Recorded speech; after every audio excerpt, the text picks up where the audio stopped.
Cambodia has launched a new residency program. I'm going to go over what it entails, some of the options, and how it compares to other residency programs in the region, and how it compares to its old residency program, and how effectively it changes the dynamic of Southeast Asian residency programs in general. So the new residency program introduced by Cambodia My Second Home has three options. One is a non-refundable deposit of $50,000 to the Cambodian government. This lasts for 10 years, so if you actually break it down, it's not too bad value, $5,000 a year. I think there's, as we'll go on to, some of the other options are better, but this can be one if you just want to, if you've got enough money, you just want to live in Cambodia, either for business opportunities, we're going to go into it later, but it's a frontier market. This could be still an option for you. The other option is to buy a property of $85,000 is in one of the specific Cambodian property developments. Again, this is a specific one. Not really a fan of these. If you look at Cambodian property, especially in Phnom Penh, it's actually near the same prices per square meter as KL and some parts of Bangkok. I just think it's overly priced. If you look at these schemes in general as well, they're normally 10 to 20% overpriced. Asia, particularly Southeast Asia, has a condominium oversupply. You're highly unlikely to get any investment on it, so you may get a bit of rental yield, although that's not guaranteed. The capital appreciation will be nil, if anything. You could even lose money on it. They have introduced a government buyback scheme. Of $50,000. I wouldn't count on this. It's probably not worth the paper it's written on, in all honesty. Again, I wouldn't do this as a pure investment opportunity to think, okay, well, I could put $85,000, $100,000, let's say, into a property in Phnom Penh. It's a booming area. It'd be a great investment.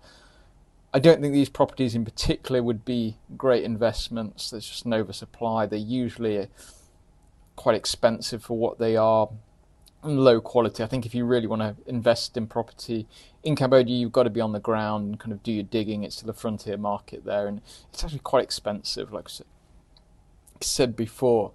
But if you do want to live in Cambodia, again, it is a good option. If you do want to buy a property there and you get residency, it's a feasible option. The other option that I would personally think about is the $150,000 in a Cambodian bank account. Now, we spoke about before, Cambodian bank accounts, they do get good rates. You can still get 5-6%.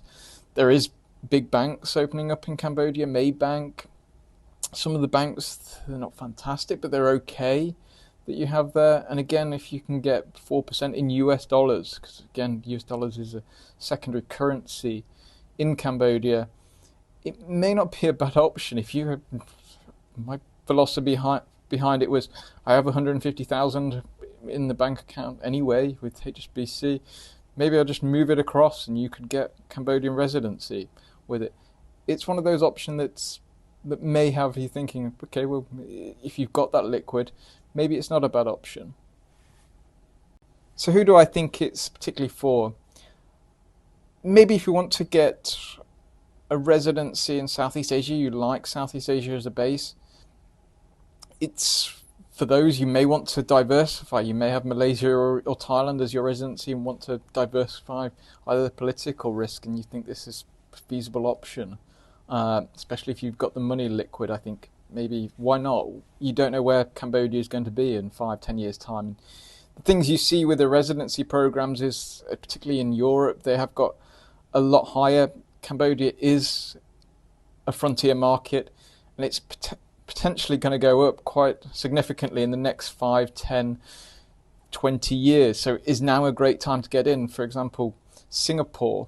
I'm not saying Cambodia is going to be anything like Singapore, but Cambodia is potentially going to have a lot higher GDP per capita in the next 10, 20 years. Singapore, for example, at the start of the millennium was giving out permanent residencies. Now you can't get it at all. So is it one of these that you could get in a frontier market and potentially hold on to? It could be a good investment on that basis. Also, for one of the ASEAN or Asian in particular, it's one of those that directly lead to citizenship. So as it stands now, this could change, as it does do with a lot of emerging frontier markets. You can get citizenship after 5 years. Now, if you're to get, for example, the Thailand, Malaysia residency programs as it stands, they don't lead to citizenship. Getting citizenship in anything other than the Philippines, which is difficult in itself, is nearly impossible. You can get it. You can get Malaysian citizenship. You can get Thai citizenships. I in fact know quite a lot of people that have got Thai citizenships. But it is very difficult to get it. It's not a direct investment route, or not officially a direct investment route. Whereas this is one of the ones where you can get citizenship. Now again, the Cambodian passport, it's pretty awful, but again, if you want to diversify your passport portfolio and have something there and have Southeast Asia as a base, maybe it's a good option. Also, if you're looking to do business in kind of a frontier market and get kind of the opportunities, if you're looking to do business, for example, in Thailand or Malaysia, they're not really, the opportunities have gone for a lot of things. Whilst Cambodia is still thriving, it's still got that kind of frontier feel. I even think Vietnam somewhat has gone. It's not what it was when I was there kind of 6-7 years ago in Vietnam. It had that kind of, everything was thriving then. I think it's a bit stagnated somewhat in the bigger cities in Vietnam. Yes, it's still growing at 7-8% plus GDP per year, but Cambodia's got that real kind of frontier feeling to it. So if you are an opportunist and you are an entrepreneur and you think Cambodia is going to be a good place to do business, maybe this residency is for you. So how do I think it compares with others in the region and compared to its kind of old residency program? So first, if I compare it to its old residency program, they did have a citizenship program where you could invest 400,000 into property, and a residency program where you could invest, I think it was 100,000 into property. Into Cambodia, I think they overestimated the kind of numbers they would get and the kind of strength of Cambodia, especially when you have other places in the region, Thailand, Malaysia, the two main ones, but you also have Indonesia, Bali, and the Philippines that also have similar residency programs that are quite easy to obtain, especially if you've got a bit of money. And Cambodia sits at kind of frontier market. It did have a kind of niche, but I don't think it was getting the traction that it really wanted. Now, this, I think, changes a lot of the dynamics. I do think Thailand, Malaysia are better places to live. I think you'll still see more kind of people go for those options. They may not be bothered about the citizenship, getting citizenship in Thailand or Malaysia. And I do think for those that high net worth, million, 2 million, they'd still prefer to live in the centre, in say like Bangkok or Kuala Lumpur. But saying that, Phnom Penh particularly is changing. It's getting a new airport. It's getting a lot of high rises. It's not what it was, say, 10, 15 years ago. It's becoming a more livable city. And for those that are thinking, particularly in the future, maybe this could be a good investment to have potentially, even if you have got, say, a Malaysia My Second Home residence, or a Thailand long-term residency or elite program. It could be a bit of a diversification, and again, it has that kind of citizenship potential there. It is more geared still towards a niche, but I think it's going to get a lot of traction compared to what it did have.